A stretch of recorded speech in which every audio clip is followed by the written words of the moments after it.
You might be mistaken that at first glance, this is part of a Pan-African flag family, but then you realise that it's very cold and windy where I am, and therefore it's very unlikely. So, why does this European country of Lithuania have Pan-African colours on their national flag? Okay, so the Lithuanian flag isn't based on the Pan-African flags. Why would it be? But it does have its origins on another flag style much closer to home. Well, I say close, I actually mean in the same continent, but the influences don't stop there. There's also input from the Russian Empire, the French Revolution, the USA, the Germans, Soviets, as well as a painter and an archaeologist all play their part that concludes with this. But how? Well, that's not an easy question to answer, as Lithuania has a long and complicated history. Back in its infancy, the early flag was based on this coat of arms style, the armoured knight on horseback rearing up against an unknown enemy. Although any written documentation of this doesn't appear for another few hundred years from the Battle of Grunwald in 1410, a conflict between the Teutonic Order and the allied forces of the Poles and Lithuanians. Teutonic, good word. Lithuania was said to carry a red banner depicting a mountain knight known as Vitis, although that name doesn't appear until around 1846. There are many theories of the origin of the name, from the Lithuanian verb vitai, meaning to chase, or vites, which refers to the lowest rank, a knight, or may be made up from a personal name such as Vitenis. There are many other thoughts, but all only suggestions, and we may never really know the actual reason behind the name Vitis. This red banner was carried by the army of the Grand Duchy, while other noble families of Lithuania carried flags depicting the columns of Gediminas, which were the coat of arms for the Grand Duke of Vytautas, back in the late 1300s CE. This symbol was then adopted by King Jogaila of Poland while ruling over Lithuania, and eventually used as a symbol of the whole dynasty of Grand Duke Gediminas during the 16th century. The term columns of Gediminas first appeared in the early 20th century, as they were thought to be gates of Poles.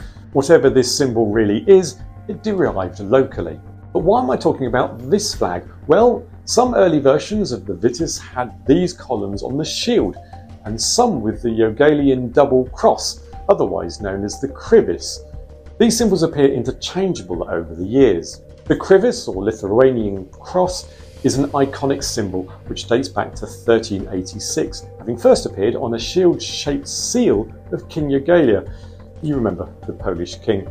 There's no specific reason why a second line appears on the more familiar Christian symbol, but it might be linked to the king having been baptized. Anyway, this cross was one of the very few national symbols Lithuania was allowed to keep during the Russian Empire's occupation in the late 18th and early 19th centuries.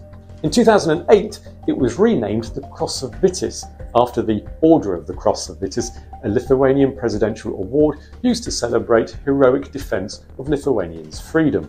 But we've jumped way ahead here. We need to rewind back, and between 1569 and 1795, the Polish-Lithuanian Commonwealth used a flag that incorporated both the Polish eagle and the Vitis into its coat of arms, demonstrating the importance of its symbolism as a unified state. 1795, Russian Empire appears, and by 1858 they had taken over the country, and with that they brought their national flags, first this black, yellow, white triband, and then the current Russian flag of white, blue, red. However, the Tsar had let the local ruling council continue to use the Vitis as a local flag. The Russian Empire was gone by 1918 at the end of the Great War, and Lithuania was free to use whatever it wanted. But we have to go back slightly to 1905, and it's the Great Seimas of Vilnius, a national congress that wanted to look at, among other things, the national identity. Patriarch of the nation, Jonas, proposed that the Viltis be reinstated. The assembly were a little bit fed up by that design by then, and wanted something that would see the country in a new light, bold and unique. Besides, the horse and knight were too damn complicated to sew, and no one could be bothered to handle the complaints from the seamstresses. This argument banged on for about 12 years until Vilnius Conference of 1917. While the world was at war with itself, artist Antanas came up with a green and red flag. However, the attendants thought it was too dark and gloomy. As the USA joined the war and Germany occupied neighbouring capital Riga of Latvia, painter and archaeologist Tadeusz suggested putting a thin yellow line through the middle of the flag to represent the morning sunshine. However, the delegates were still divided and asked the three who'd all come up with ideas to come up with something new. So the patriarch, the artist and the architect went away and had a good long think. A year later, to try and please everyone, which is, as we know, always a bad idea, they came up with this yellow, green and red design, with the vitis in the canton or in the middle. They weren't too fussed either way. The Council of Lithuania liked this flag and accepted it over the vitis flag because the old flag was part of what was called then the Grand Duchy of Lithuania, which at the time included parts such as Belarus and Ukraine. Plus the red field on that flag was very much associated with revolution. So this new design was written into the 1922 Constitution. Now that things had settled down war-wise in the world, however, there was one tiny element missed, and that was the shield which houses the vitis. It was probably deemed too expensive to incorporate a complaints department for the seamstresses, and no one wanted to manage that, especially as the call centre was still yet to be a thing. Besides, the triband design was clean and demonstrated independence, just like the flag of France did during their revolution. This flag stayed in play until 1940, when yet another war started raging. This time Lithuania didn't have time to have meetings about national state symbols or knights on horseback. The now Soviets turned up to occupy them. The first flag was this jolly red design with a hammer and sickle with the name in the top left. This lasted until 1953, when they were given something a little bit more exciting because it had a bit more colour and less writing. And we all know that according to the Good Flag, Bad Flag instruction manual, writing on flags is an absolute no-no. However, the tricolour flag of the independent Lithuania did not fall into oblivion. It was secretly hoisted in public on occasions of the 16th of February and discreetly kept in homes of Lithuanians and used to express resistance. On the 7th of October 1988, the tricolour flag was for the first time hoisted on the top of the Gediminas Tower as an important historical symbol of the nation. And a month later, on the 18th of November in 1988, the Supreme Council of the Soviet Socialist Republic of Lithuania, under public pressure, was forced to confer the tricolour flag the status of the national flag.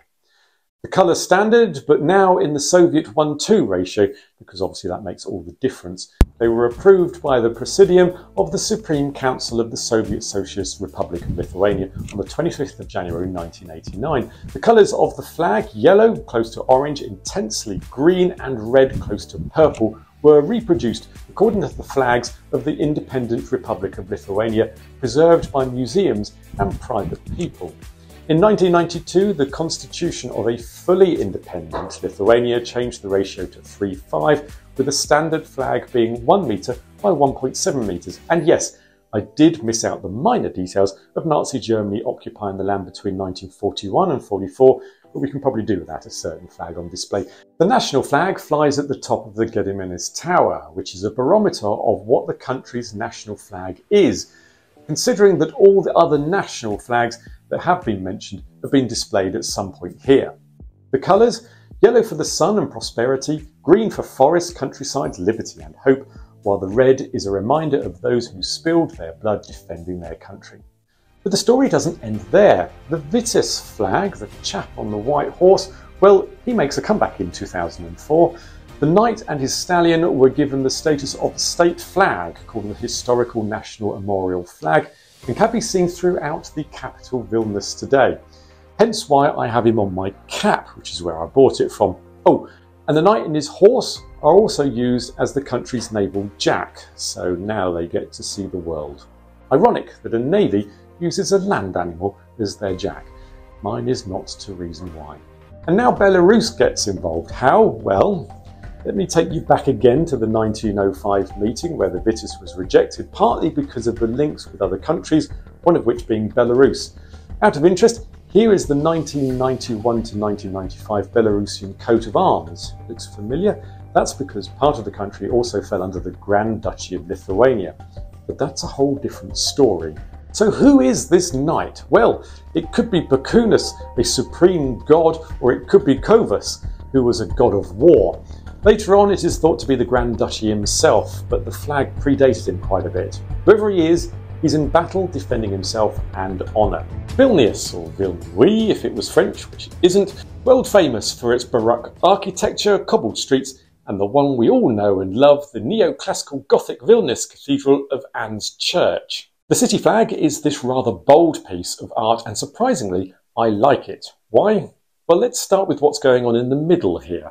It's a depiction of the city's patron saint, that of St. Christopher, carrying a little baby Jesus across a river. But there's a story about this picture. Who was St. Christopher, and why was he carrying Jesus while there's around 300 years between the two of them?